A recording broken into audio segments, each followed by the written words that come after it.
मंगळवार दिनांक 25 रोजी अंगारक संकष्ट चतुर्थी आहे. आपण त्याला अंगारिका म्हणतो. या दिवशी साधारणतः जगभरातनं लाखो भाविक येतात. ही संख्या 10 लाखापर्यंत सुद्धा जाते. न्यासाच्या वतीने गेले अनेक वर्ष येणाऱ्या भक्तांचं योग्य प्रकारे स्वागत करणं, त्यांना श्री सिद्धिविनायकाचं दर्शन सुलभ व्हावं या दृष्टीने वेगवेगळ्या उपाययोजना केल्या जातात.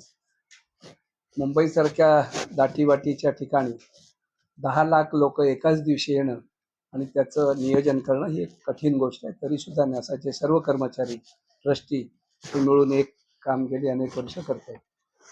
यावर्षी सुद्धा त्या दृष्टीने उपाययोजना अनेक करण्यात आलेल्या आहेत. पावसाचे दिवस आहेत.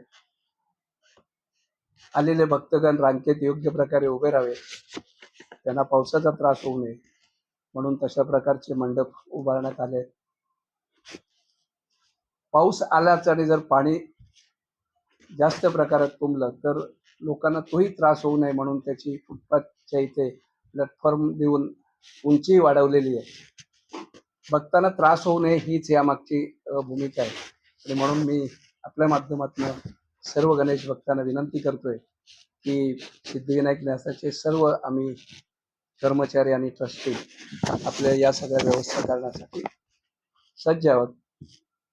या सगळ्यात आणखीन एक प्रमुख जी बाब असते ती दादर स्टेशन किंवा प्रभादेवी स्टेशन या स्टेशनवरनं येणं आणि जाणं एक फार मोठी समस्या गेली अनेक वर्ष आपण बघतोय.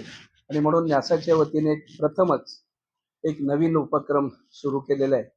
आणि तो उपक्रम असा आहे, साधारणतः 40 बसेस या दादर स्टेशन आणि प्रभादेवी स्टेशन या ठिकाणी गणेश भक्तांची ने-आण करण्यासाठी आपण उपलब्ध करून दिलेले आहेत. अपेक्षा अशी आहे की जो काही वाहतुकीचा खोळंबा होतोय त्यामुळे लोकांना या ठिकाणी येणं सुलभ होईल. साधारणतः पहिली जी दर्शनाची वेळ आहे ती 1:30 वाजता हे दर्शन सुरू होईल आणि दुसऱ्या दिवशी म्हणजे रात्री 11-11:30 वाजेपर्यंत हे दर्शन सर्व गणेश भक्तांसाठी उपलब्ध असेल. त्यावेळेला उपलब्ध असलेल्या ज्या पूजा आहेत ह्या सगळ्या पूजा होणार आहेत. आणि या पूजेचा लाभ सुद्धा भक्तांनी घ्यावा अशा प्रकारची विनंती या आपल्या माध्यमातून करतोय. पुन्हा एकदा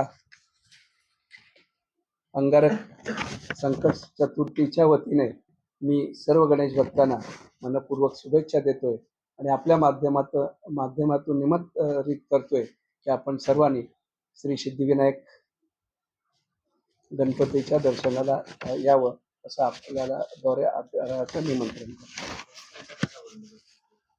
पोलीस, RTO, काही सेवाभावी संस्था या सर्वांबरोबर बैठका घेऊन योग्य प्रकारे त्याचं नियोजन केलेलं आहे.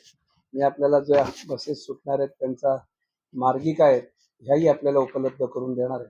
त्यामुळे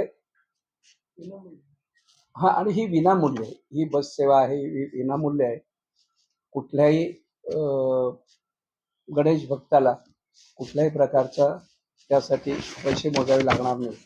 त्यामुळे मला असं वाटतं की एक आमच्या प्रयोगात आम्ही न्यासाच्या वतीने जे गणेश भक्त दर्शनासाठी येतात त्यांना मोफत लाडूचा प्रसाद देण्याचं सुद्धा गेल्या 2 महिन्यापासून सुरुवात केली. अतिशय चांगला प्रतिसाद आहे.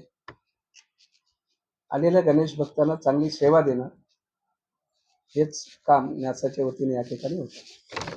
टाइम्स डिजिटलला लाईक करा, सबस्क्राईब करा, शेअर करा आणि बेल आयकॉन दाबायला विसरू नका. पाहत राहा टाइम्स डिजिटल.